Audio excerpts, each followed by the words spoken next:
Teenagers को handle करना बड़ा ही मुश्किल होता है। बात बात पर बहस करने लगते हैं। इन्हें लगता है जैसे दुनिया की सारी समझ इन्हीं के अंदर भरी हुई है। अरे भाई, हमने भी दुनिया देखी है, हमसे ज़्यादा थोड़ी जानते हो। आप भी ऐसी बात करते हैं। आज की कहानी है महज 14 साल की उस लड़की की जिसकी लिखी किताब आज भी 10 most red books in the world की लिस्ट में शामिल की जाती है। वो कौन थी?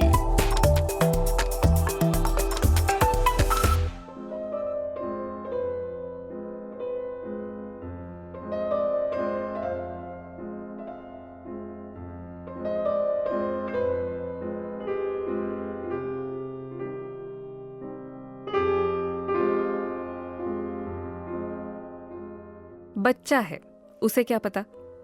ये वाक्य आपने अपनी जिंदगी में कितनी बार सुना है। बच्चों को हम हमेशा नासमझ ही मानते हैं। उनकी बातों को हम मजाक में उड़ा देते हैं।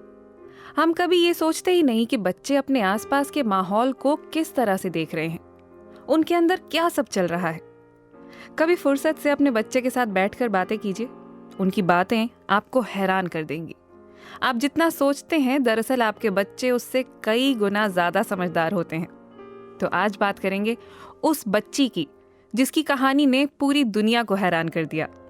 नमस्कार, मैं हूं ईशा और आप सुन रहे हैं डॉयचे वेले हिंदी का पॉडकास्ट वो कौन थी।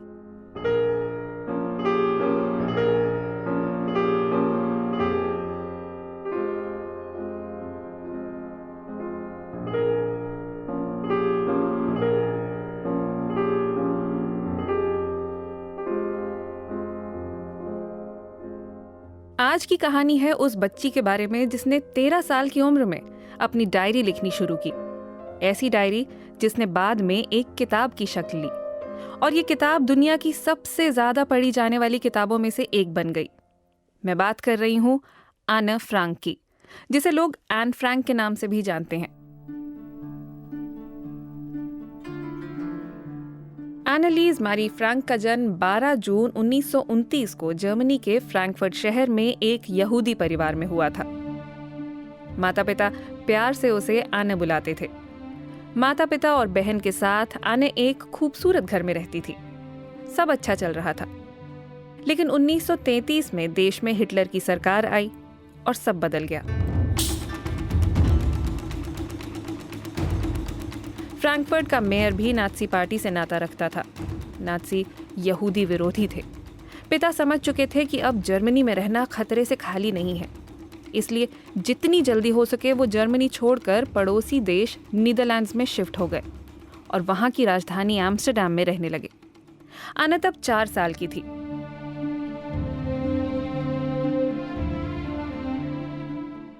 कुछ वक्त बाद दोनों बच्चियां स्कूल जाने लगी। पिता को नई नौकरी मिल गई। एक बार फिर सब कुछ ठीक ठाक ही चलने लगा।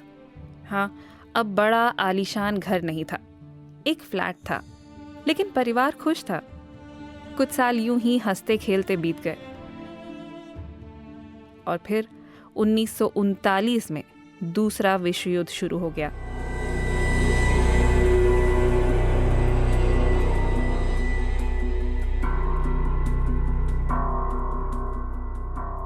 माता पिता जानते थे कि अब वे एम्स्टरडैम में भी सुरक्षित नहीं है।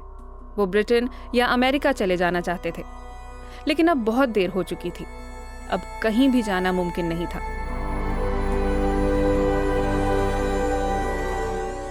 10 मई 1940 को उनका डर हकीकत में तब्दील हो गया। जर्मन सैनिकों ने नीदरलैंड्स पर कब्जा कर लिया था और अब वहां भी यहूदी विरोधी कानून लागू होने लगे थे। जिंदगी फिर भी किसी तरह चल ही रही थी। हाँ, एक असुरक्षा की भावना हमेशा बनी रही।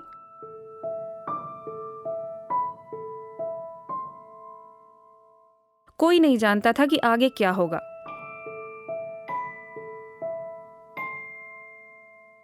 धीरे धीरे आना 13 साल की हो गई। माता पिता ने जन्मदिन पर उसे एक डायरी गिफ्ट की और बहुत जल्द ही ये डायरी आना की सबसे करीबी चीज बन गई। ये डायरी उसकी बेस्ट फ्रेंड थी, जिससे वो हर रोज अपने दिल की हर बात कहती, अपने डर जाहिर करती।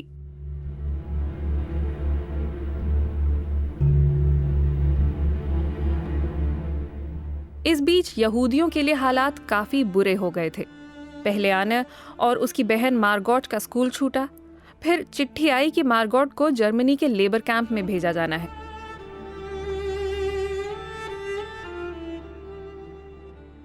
अब माँ बाप को बच्चियों के लिए डर सताने लगा था।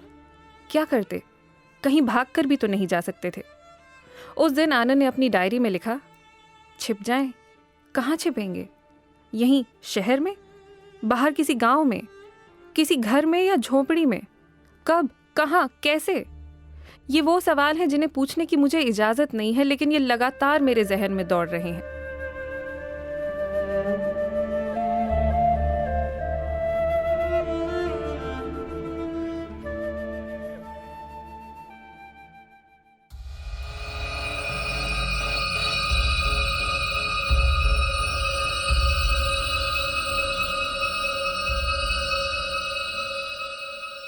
6 जुलाई 1942 को परिवार आखिरकार छिपने चला गया।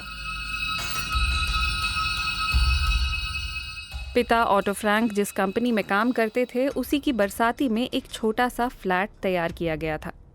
आने जाने के रास्ते पर एक बड़ा सा बुक रैक लगा दिया गया था ताकि दरवाज़ा पूरी तरह से छिप जाए। कंपनी में काम करने वाले उनके कुछ दोस्त मदद करने के लिए तैयार हो गए थे। समय समय पर वे उनके लिए खाने का सामान और अन्य ज़रूरी चीज़ें लाते रहते। साथ ही वो बाहर की दुनिया की खबरें भी लेकर आते।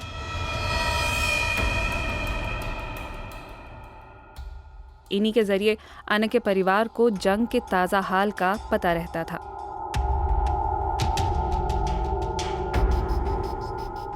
इसी जगह पर एक और परिवार भी छिपने आया। कुल 8 लोग अगले 2 साल तक यहाँ छिप कर रहते रहे। इन्हें दिन भर चुपचाप रहना होता था ताकि नीचे काम कर रहे लोगों को इनकी जरा भी भनक ना लगे। ज्यादा चल फिर भी नहीं सकते थे क्योंकि उस जमाने के घर लकड़ी के बने थे और चलने पर लकड़ी आवाज करती थी। यहां तक 8 लोग जिस टॉयलेट का इस्तेमाल कर रहे थे, दिन में उसे फ्लश भी नहीं किया जा सकता था, नहीं तो नीचे उसकी भी आवाज चली जाती।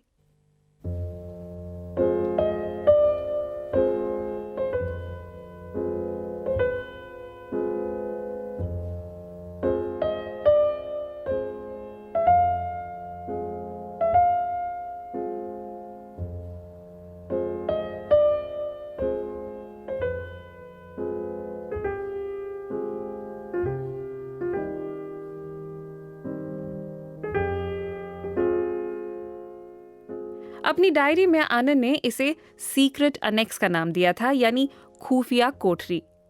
इस कोठरी में यूं तो जीवन ठीक ठाक चल रहा था। सोने के लिए बिस्तर था, रसोई में खाना पकता था, लेकिन हर काम बिना आवाज किए ही करना पड़ता था।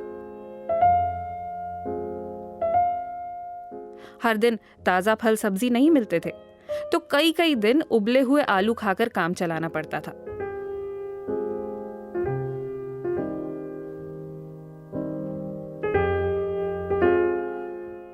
वक्त बिताने के लिए आना का पसंदीदा काम था डायरी लिखना। वो लिखती, कुछ दिन बाद अपने ही लिखे को दोबारा पढ़ती, फिर उसमें सुधार करती। कई बार तो खुद पर ही हैरान होती। माँ के साथ जब झगड़ा हुआ तो डायरी में जाकर लिख दिया, वो मुझसे माँ जैसा बर्ताव ही नहीं करती। बाद में कभी जब गुस्सा शांत हो गया तो अपने ही लिखे को पढ़कर खुद को कोसने लगी। वहीं पर उसने लिखा, आना, तुमने सच में ऐसी नफरत वाली बात लिखी? ओ आना, तुम ऐसा कैसे कर सकती हो?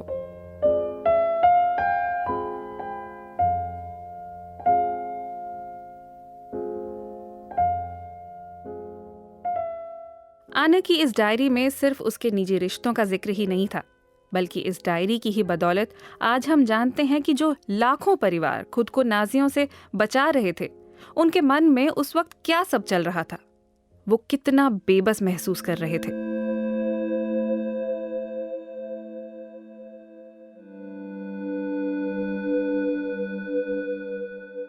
आना की उम्र तब सिर्फ 13 साल की थी, लेकिन जंग, इंसानियत और अपने अस्तित्व को लेकर उसने जिस तरह से अपनी भावनाओं को कागज पर उतारा, वैसा करना किसी पेशेवर लेखक के लिए भी मुश्किल होता है। उसकी बातों की गहराई दिल को छू जाती है। उन बातों में मासूमियत भी है और मैच्योरिटी भी, प्यार भी और गुस्सा भी, सपने हैं, निराशा भी। अपनी डायरी में एक जगह उसने लिखा था, जो हुआ उसे बदला तो नहीं जा सकता, लेकिन उसे दोबारा होने से रोका जरूर जा सकता है।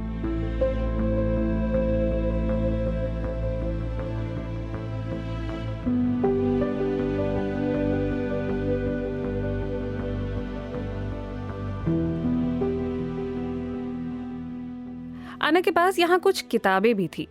कुल मिलाकर वो जितना हो सके खुद को पढ़ने लिखने में व्यस्त रखती थी और इंतजार करती थी कि एक दिन वो फिर से अपनी बहन के साथ स्कूल जा सकेगी। आइए आपको आना की किताब का एक अंश सुनाती हूँ।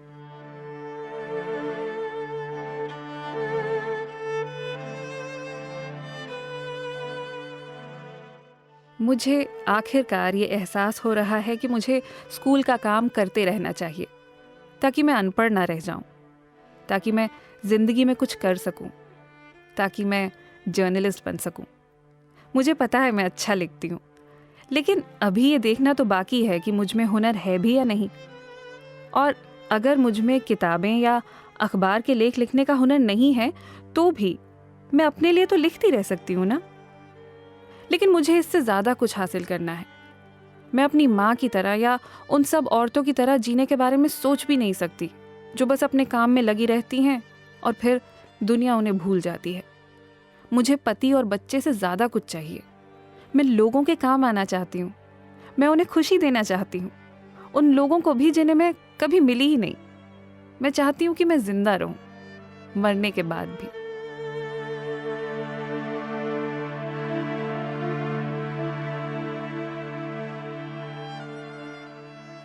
चार अगस्त 1944 को जर्मनी की खुफिया पुलिस ने इस फ्लैट पर रेड की और 8 लोग पकड़े गए। शायद किसी को उनके यहाँ रहने की भनक लग गई थी और उसने नाज़ियों को खबर दे दी थी। 1 महीने बाद इन सभी को दूसरे यहूदियों के साथ ट्रेन में भरकर आउशविट्स यातना शिविर भेज दिया गया।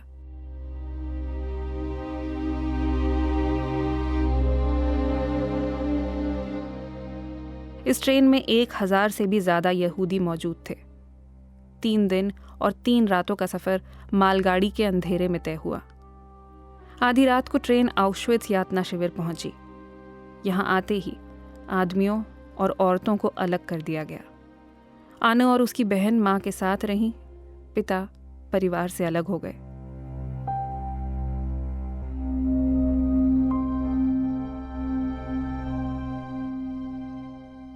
कैंप में लाए गए लोगों के साथ भेड़ बकरियों जैसा व्यवहार किया जाता था।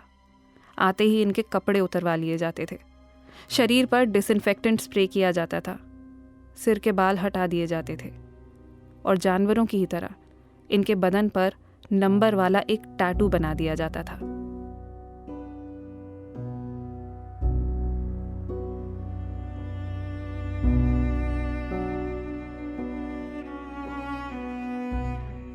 यहां रहने वाले कैदियों की पहचान सिर्फ उनका टैटू ही था।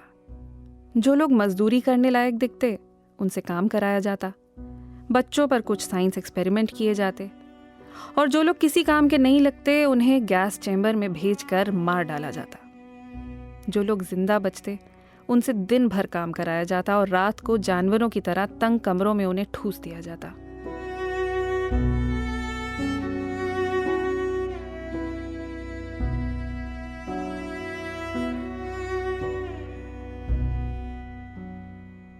आना भी दिन भर अपनी बहन के साथ पत्थर तोड़ने का काम करती थी। उसने बहुत बहादुरी दिखाई, हिम्मत नहीं छोड़ी, लेकिन जब भी कभी दूसरे बच्चों को गैस चैम्बर में जाते हुए देखती तो अपने आंसू रोक नहीं पाती।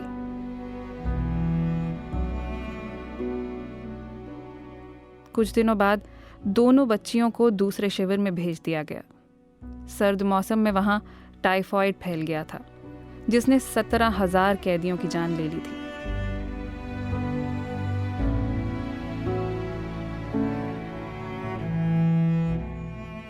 फिर अप्रैल 1945 में ब्रिटिश सेना ने यातना शिविर से लोगों को छुड़वाया, लेकिन तब तक बहुत देर हो चुकी थी। आना और मार्गोट को भी टाइफॉइड हुआ था। सेना के आने से बस 2-3 हफ्ते पहले ही मार्गोट और फिर आना की जान चली गई थी।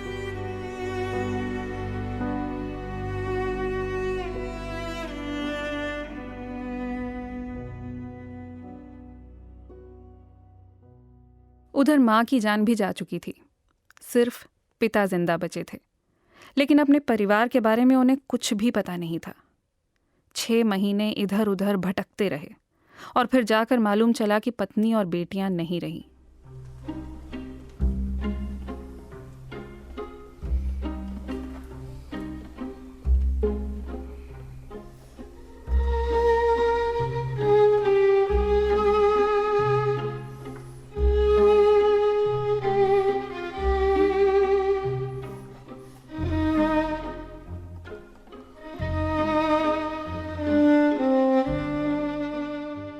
जिस घर में आना अपने परिवार के साथ 2 साल तक छिपी थी, एम्स्टर्डम में वो घर आज भी मौजूद है।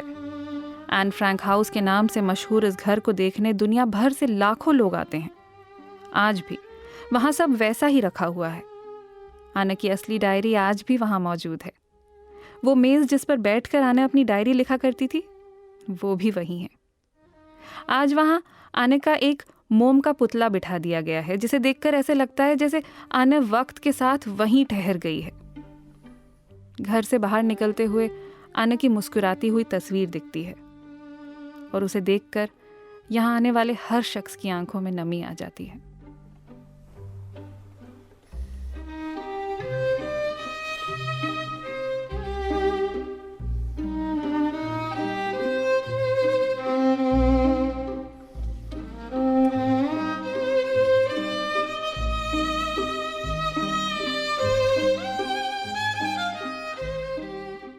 जिस वक्त आना फ्रांक के परिवार को खुफिया पुलिस फ्लैट से निकाल कर ले जा रही थी, तब ऑटो फ्रांक की एक दोस्त जो वहीं उस कंपनी में काम करती थी, उसने आना की डायरी को अपने पास संभाल कर रख लिया था।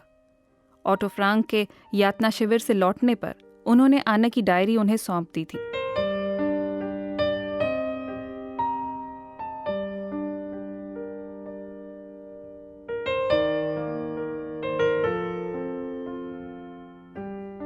अपनी बेटी की लिखी बातें पढ़कर पिता भी हैरान थे। वो नहीं जानते थे कि उस नन्हे से दिमाग के अंदर क्या क्या सब चलता रहा था, लेकिन वो अपनी बेटी का लेखक या पत्रकार बनने का सपना जरूर जानते थे। इसलिए उन्होंने आना की डायरी को किताब की शक्ल दी।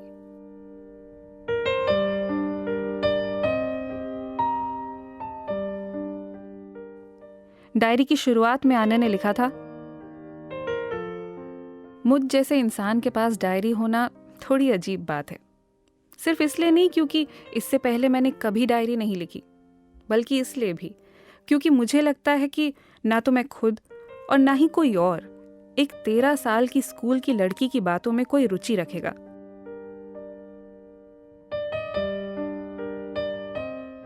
आज इस डायरी का दुनिया की 70 भाषाओं में अनुवाद किया जा चुका है।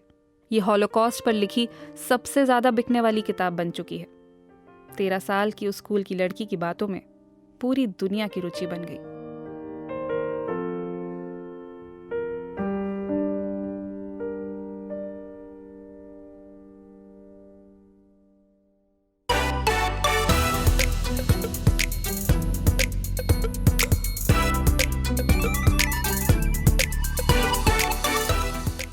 डॉयचे वेले का ये पॉडकास्ट अगर आपको पसंद आया हो तो इसे शेयर करना मत भूलिए। और आप फेसबुक, ट्विटर और यूट्यूब पर भी DW हिंदी से जुड़ सकते हैं। आज के लिए बस इतना ही। कभी फुर्सत मिले तो आप भी आना फ्रांक की डायरी पढ़िएगा। और फिर जब भी किसी बच्चे से बात करें तो ये मत सोचिएगा कि बच्चा ही तो है, इसे क्या पता। नमस्कार।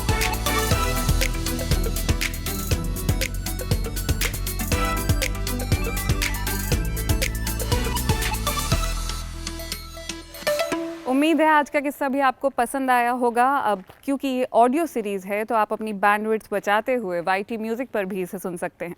आप में से कुछ लोग इंस्टाग्राम पर मेरे साथ जुड़े हुए हैं। आप DW हिंदी को भी इंस्टाग्राम पर फॉलो कर सकते हैं। ये सीरीज़ पसंद आ रही हो तो इसे शेयर ज़रूर करें। अगले हफ्ते फिर मिलूंगी आपसे वो कौन थी सीज़न 1 के आखिरी एपिसोड के साथ। नमस्कार।